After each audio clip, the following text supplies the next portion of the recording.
If you are a makeup wearing person, I feel like if you have owned more than 5 makeup products in your life, somebody has called you high maintenance. Today, we're going to talk all about the insult that is the high maintenance woman. When somebody else calls pretty typically a woman high maintenance as an insult. And we're going to unpack that today. We're going to talk just a little bit about like what being high maintenance means, but I am much less interested in like describing it and quantifying it.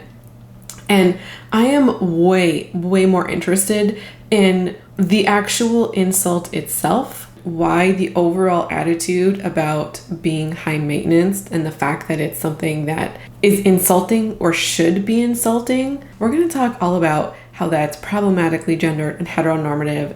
We'll spend a lot of time talking about high maintenance in terms of appearances. We're a makeup loving community over here, so we're going to talk about that most, but then we're also going to talk a little bit about other high maintenance characteristics. If you want my one sentence take, or as one sentence take as I can get, my take is this: being high maintenance isn't inherently good or bad. It's like you are what you are.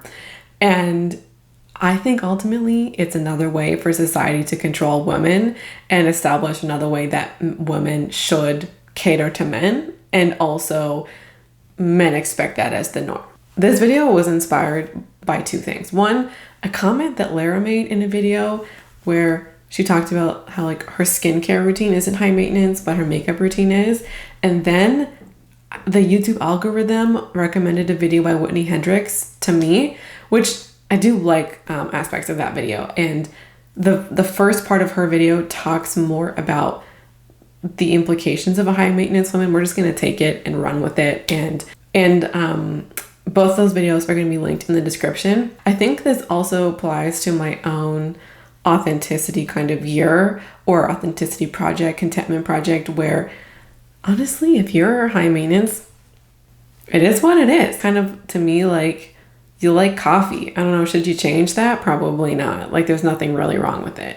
Now, the idea of a high maintenance woman has been frowned upon or seen as an insult or something that women shouldn't be by both men and women. High maintenance is pretty typically applied to women exclusively, and also this conversation is very heteronormative. And all of these articles, I should say, are written from the perspective of heterosexual relationships, and like assuming all of the readers are cishet men, you know, and like they're dating women who are also cishet.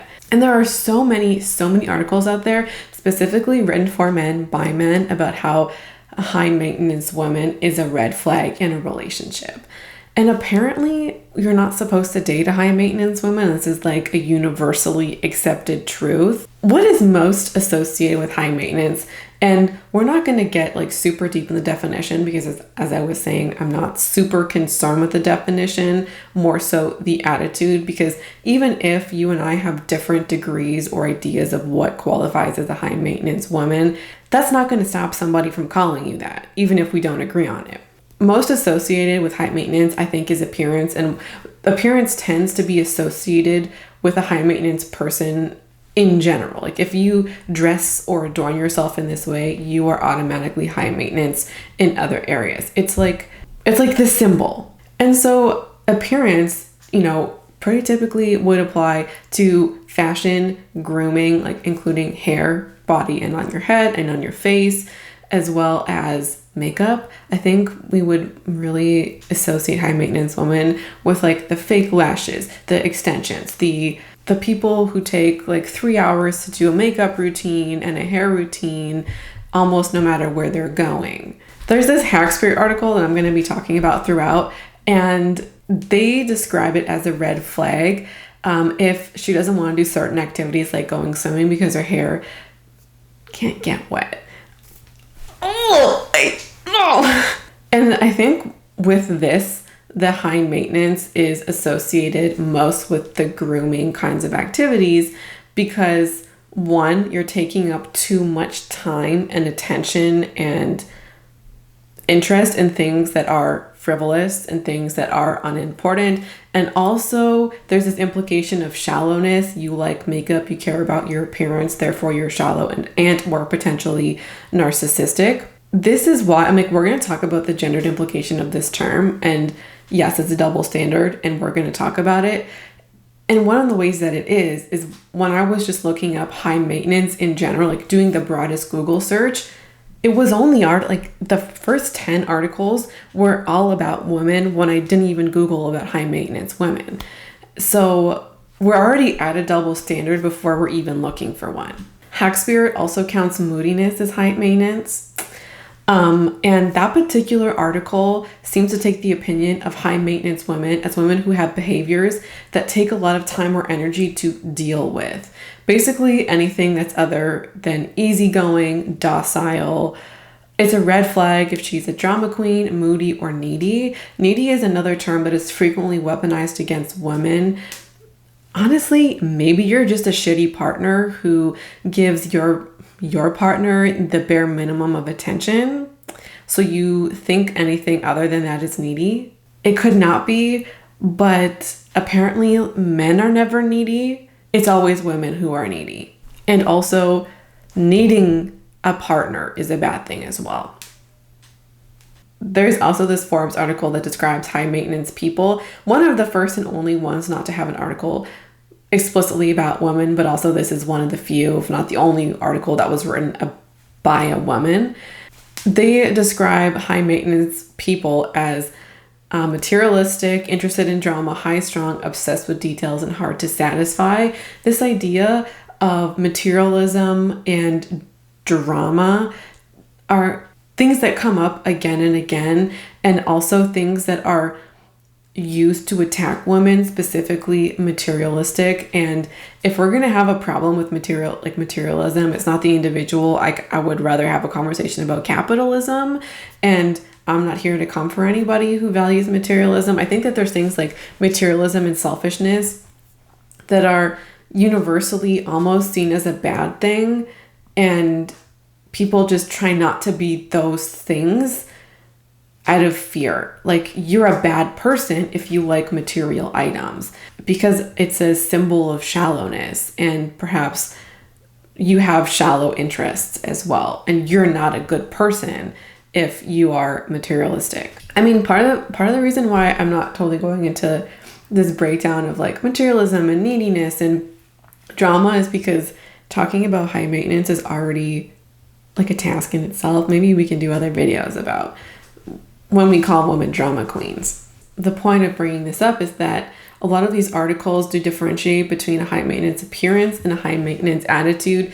The appearance tends to be, lumped in with high maintenance kind of in general and as the indicator. Both of those elements are equally problematic and generally targeting and shaming women for who they are. And a lot of the times the answers of these things is break up with her.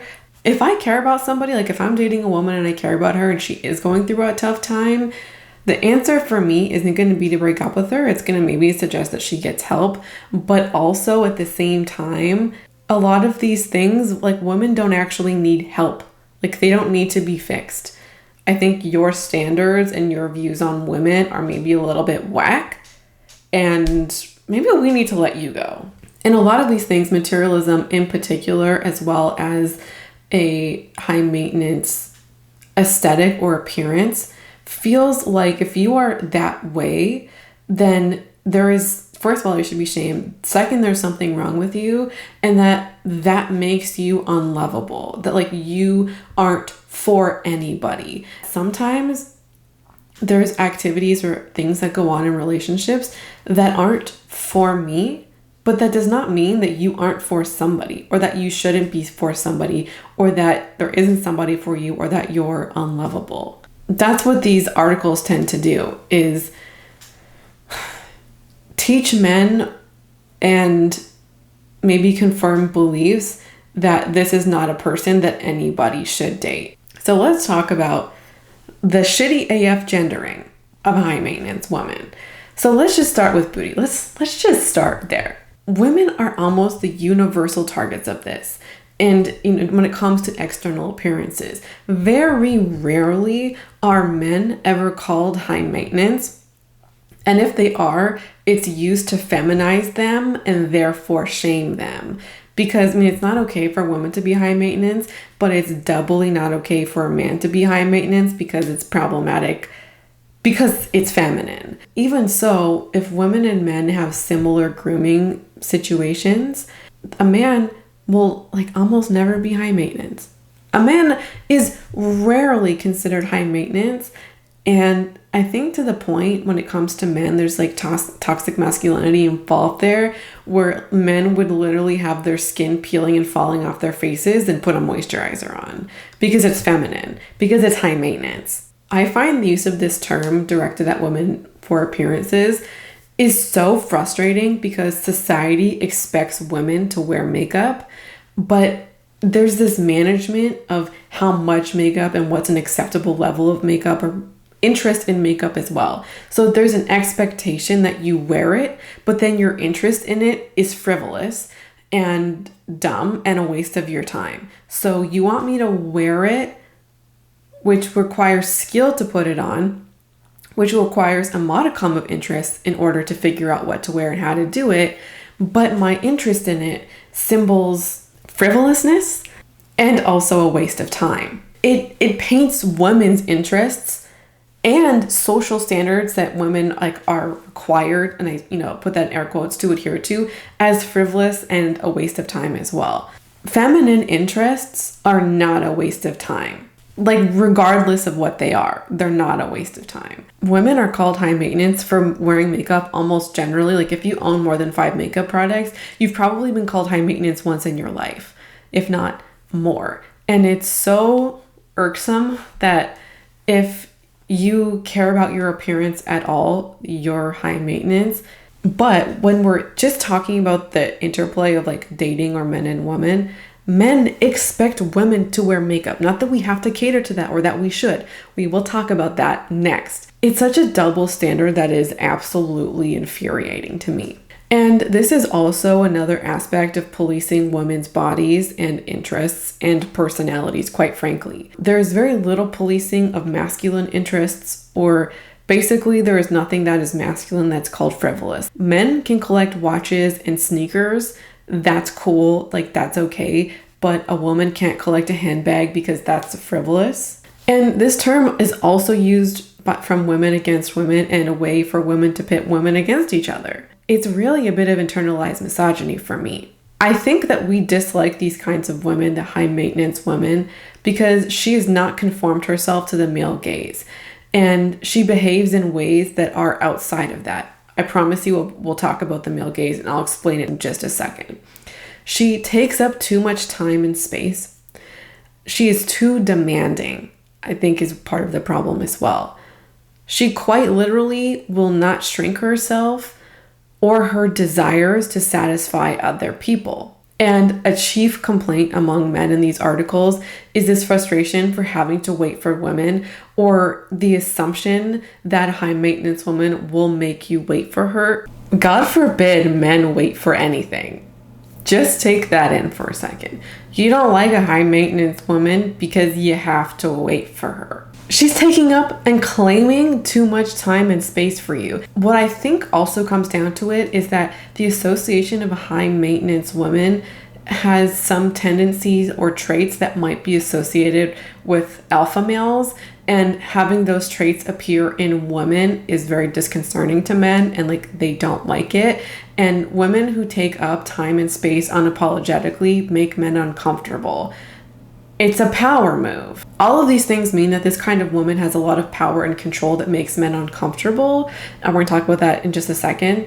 And one of the ways that this happens is she's living in some ways that are outside of the norm that threatens male power. Let's talk about the male gaze now.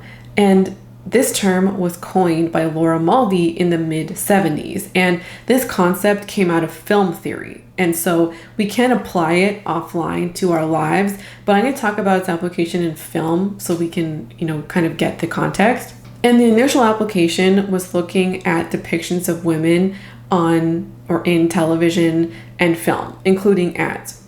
And the male gaze was used to describe women who were portrayed as objects and objects of heterosexual male desire. You can think of it like women being portrayed in ways that are attractive to cis-het men. They're both pleasing and attractive. The desires that she might have for herself are completely minimized, if gone entirely. The point was really that it was almost exclusively that women in TV were portrayed like this, and not that it was some odd exception. This plays out in media to this day, but also outside of media.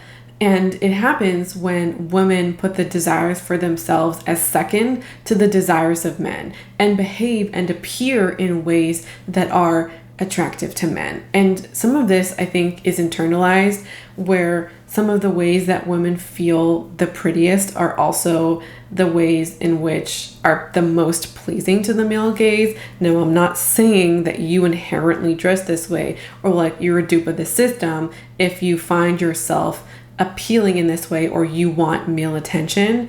Laura Mulvey wrote, "Women are characterized by their to-be-looked-atness in cinema. Woman is spectacle and man is the bearer of the look. Most often, women are sexualized in cinema for the enjoyment of men."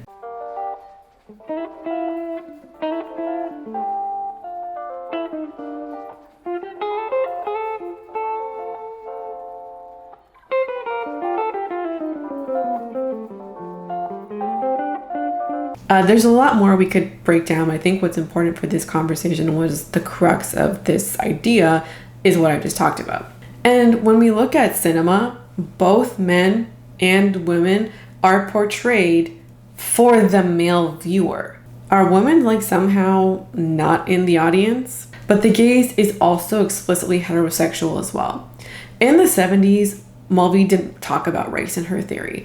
And when you Google explanations of the male gaze, gender is almost treated in isolation. There is some mention of sexuality here, and it's not entirely a standalone identity point. She doesn't fully queer the gaze in ways that have been done after her, and like bringing up the problems of heterosexuality in cinema and also heterosexual depictions as well, like being equally problematic as a gendered depiction.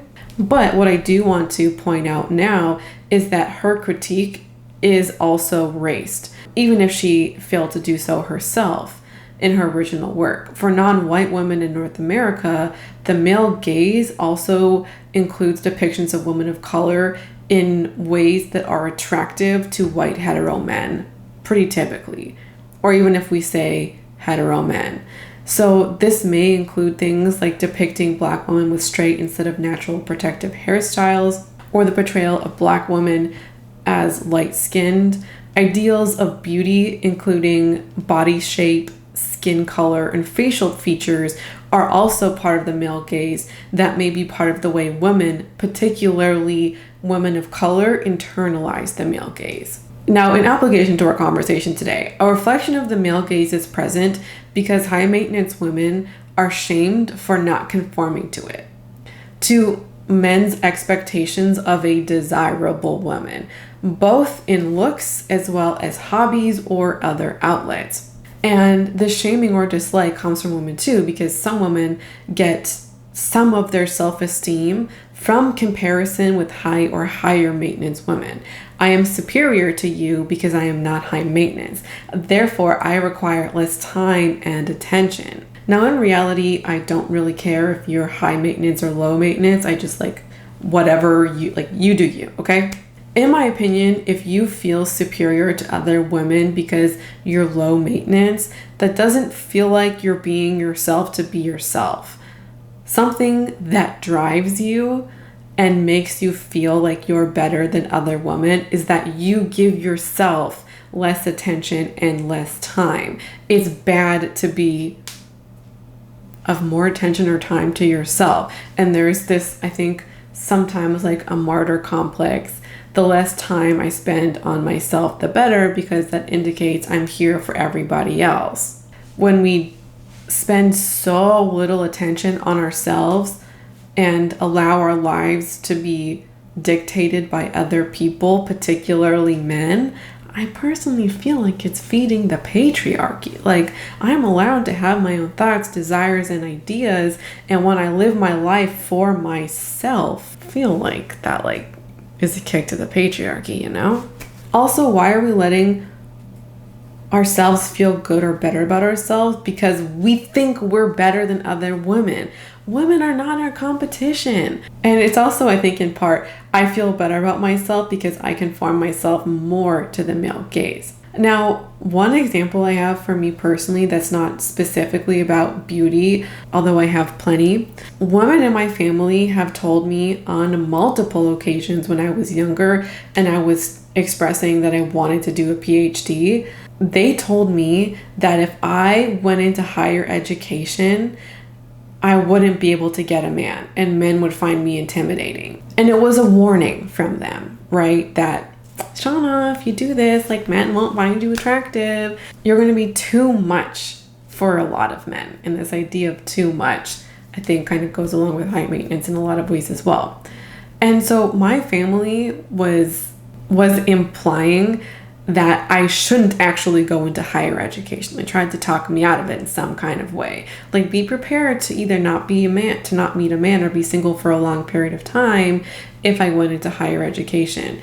Why would we let the opinions of men dictate what we do? In my opinion, the complaint about high maintenance is really an expectation of women to act in ways that are desirable to men, shrinking or changing ourselves to be more desirable. Men have also come to expect this, and also so have women, that they will act in accordance to male desire. The male gaze objectifies women for male pleasure and trivializes it when the same is done for women. Does anybody else remember when Magic Mike came out? That was a movie that was really explicitly for hetero women, and it was trivialized beyond belief. And there was some things as well with 50 Shades of Grey that like women were all reading porn all of a sudden and like ew. And I know that there was other concerns about that book and from like domestic violence standpoints. How dare women do that? I don't know. Apparently like women aren't allowed to have pleasure. It also, on another level, it also really demonstrates the heteronormativity of film. And to this day, cinema, film, those things are very much still made for the male viewer and the cis hetero male viewer. Like, as if men need more power and control already. They're dictating the images and the ideas of womanhood and gender masculinity relationships all the time. I do want to mention and talk about a potential downside or something that I'm presently thinking about when it comes to the high maintenance woman and as that relates to appearance. High maintenance women tend to be extreme or hyper feminine examples, and also, but not always, tend to have a sexualized component to their look. And I personally haven't sorted out my own thoughts about what that means, that hyper feminization. The reason for that is because I do think that there should be room for all kinds of gender expressions out there. I also don't want to be the kind of person who polices women's bodies and women's choices. There is still a part of me that is somewhat unsettled by this, not because women are doing whatever the fuck they want. I'm here for that.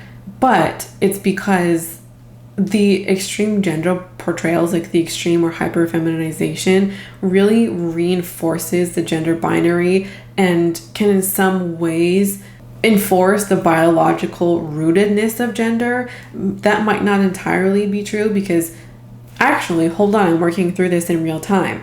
If there are a lot of components that come to making up a woman, like when it comes to appearance. Judith Butler says gender is a repeated stylization of the body and gender is a performance.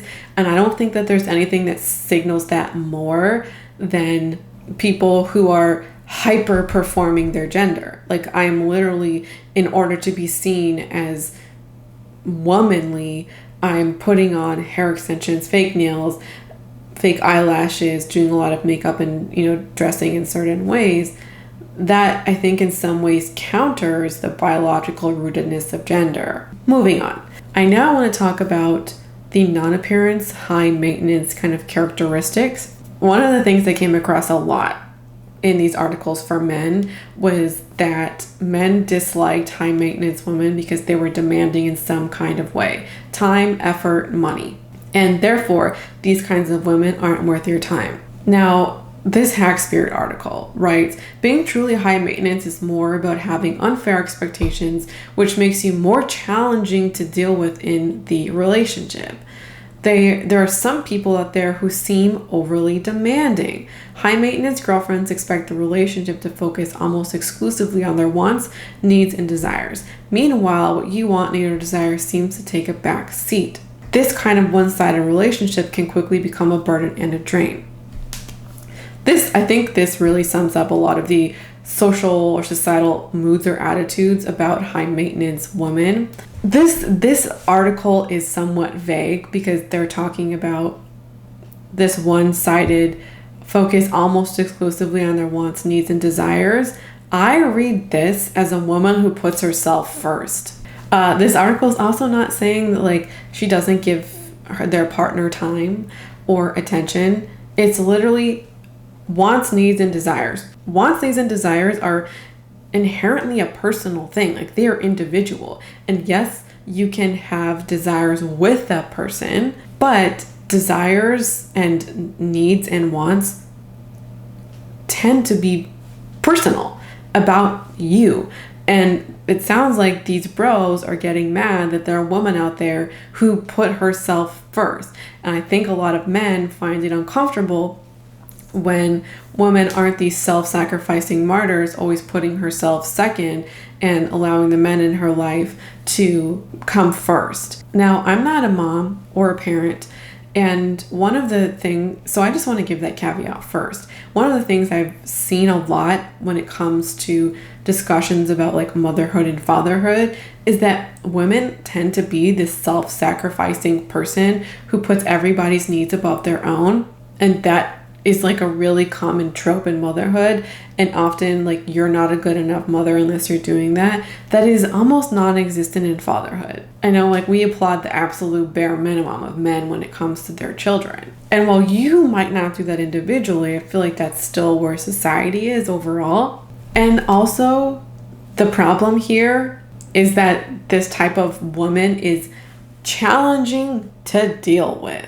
I feel like that says a lot about what this person believes. A high maintenance person isn't the same or inherently a one-sided relationship. More challenging to deal with is just more challenging to deal with. This woman requires more time and energy than you want to spend on a woman. This article like really reads to me like men or this author would prefer women to be docile. God forbid women demand anything. I'm just ultimately very suspicious about what this author thinks is a one-sided relationship. And I think that it's like culturally acceptable or socially acceptable for men to like not give a shit about their partner's interests. Give just like a little scrap of interest in like what she's interested in. Again, this might not happen in your relationship explicitly. Is this actually one-sided, or is your partner living her life putting herself first, and therefore that act alone makes her selfish, but like perfectly okay for you to do? I also think that there's something interesting about the kinds of interests that partners are interested in. So let's say I'm interested in makeup, books, and music. I have just found, and talking with other people, that men tend to give the least amount of shit about interest in makeup. And I think that comes down to not a shared interest, but also it's like completely hyper feminine. I think for a lot of men, a waste of time. So like they don't need to actually care about it. I've also found when talking to like hetero women that women tend to trivialize their own interests in makeup and fashion before even presenting that to their partner. Like they won't spend a lot of time talking to their partner about this interest, like not even giving them the opportunity to share that interest or appreciate that interest. I know there's lots of you in the comments who have told me about your conversations with your partners about makeup. So it's not hard and fast. Either way, this article portrays difficultness as the ultimate red flag. A woman who is difficult tends to be a woman who speaks her mind, who puts their ideas and beliefs ahead of their partner, who will not do something because somebody just told them to do it. These are all traits that are okay and even expected in men. And it frustrates men when women aren't bending to their will and desires. These women are difficult and not docile. The last thing I want to quote from this article before having this conversation about power and kind of continuing on this road is that direct quote, "If your girlfriend is exhibiting a few high maintenance traits, there's still hope for the relationship. After all, nobody's perfect and all relationships are going to need a bit of work at some point." I'm sorry, what? Having some high maintenance traits are treated as something that should be changed. That's so patronizing.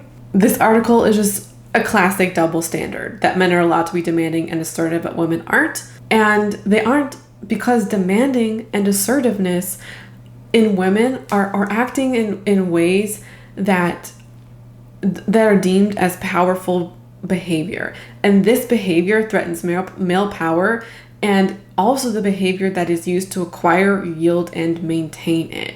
I think it's absolutely gross that women who are in any way demanding should immediately trigger an internal dialogue within men as about if she's worth your time. Many women are taught throughout their lives to cater to men and to change or cater who they are to men, down to the makeup that they wear, the clothes that they put on their backs, and even the foods that they eat. I even think that part of fat phobia within women is related to the male gaze because women see themselves as being less desirable to men if they're fat. A comment that I've heard time and time again from women is that men tend to tell women what they find attractive in them. I've been told this, and I've had conversations this weekend with other cis-het women where men have said this exact comment: "You look better without makeup," or "You look prettier without makeup," or "I like you best without makeup." First of all, Michael, no one asked you. Second, thank you for telling me what you think is the most attractive in me. How about I make myself look the way that I want, okay? We're gonna just live by my standards, and if you aren't cool with that, y'all can leave. A lot of men don't like women who wear a lot of makeup, and there's a lot of assumptions about women who wear a lot of makeup. That they're shallow, that they're self-obsessed, that they're insecure, vain, narcissistic. There's there's both ends of the spectrum here. So there's so many narratives that people can tell themselves about women who wear a lot of makeup that if you're not one way, then you're the other, and neither of those two options are good. And I think with these comments comes an annoyance with men. Why isn't she making herself look more attractive? Which is basically more attractive to you. And there's so many scripts that have circulated about women and women who are demanding, domineering, assertive, high maintenance, and women who don't fit that mold are threatening to male power, and I kind of love it. And so men have agreed apparently to collectively stay away from those kinds of women. I think most women are aware of this view, and there's a lot of women out there who are afraid to be high maintenance. They're afraid to take too long to get ready because of how others will react. And the comments that they make, "Oh, she's a princess," or "she's high maintenance." This fear has caused a lot of women to self-police, self-adjust, and manage. We change our behaviors to placate others or to cater to people in our lives so they won't critique us. And there's also, even if somebody hasn't necessarily called that to you recently, it's still in the cultural zeitgeist. Now, in my opinion, when it comes to aesthetics, they rarely hurt other people. And I had this conversation with somebody recently about what would you do if a woman wore this to this circumstance. My opinion was I wouldn't say anything because none of my business. The conversation ended up like this. When women do things that make other people, particularly men, uncomfortable, women need to change themselves in order to make the situation more comfortable. Example, when a woman wears, let's say, booty shorts and a bra at the gym, that makes everybody around her, particularly men, uncomfortable, potentially other women uncomfortable as well.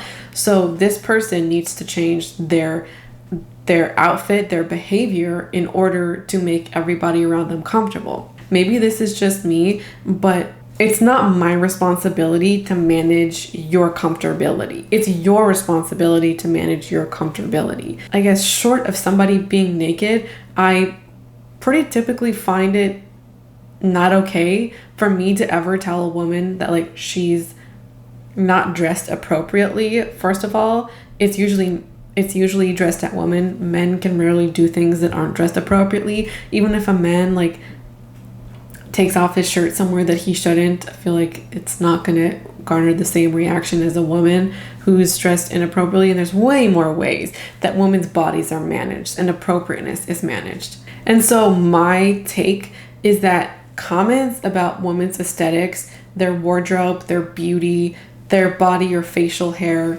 anything when it comes to appearance, any comment about that from a man is ultimately about power and control, because that woman is not dressing in a way or having an aesthetic in a way that aligns with this man's beliefs. Therefore, she needs to change to align with it. You want her to conform to your ideals, and she's not. And she's living a life where her ideals and aesthetics matter more than you or anybody else's.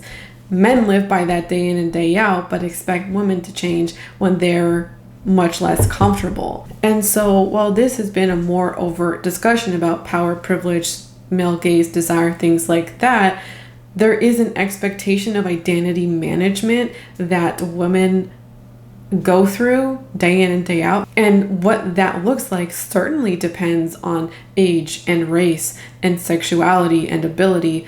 It's a very layered and nuanced conversation. So my experience is certainly not universal. And there are other comments that women might get that are still about power and control, but they're also bound with things like race and class. To conclude this video, the message I would like to tell you is that if you want to take 3 hours to get ready, if you want to take 10 minutes, do it.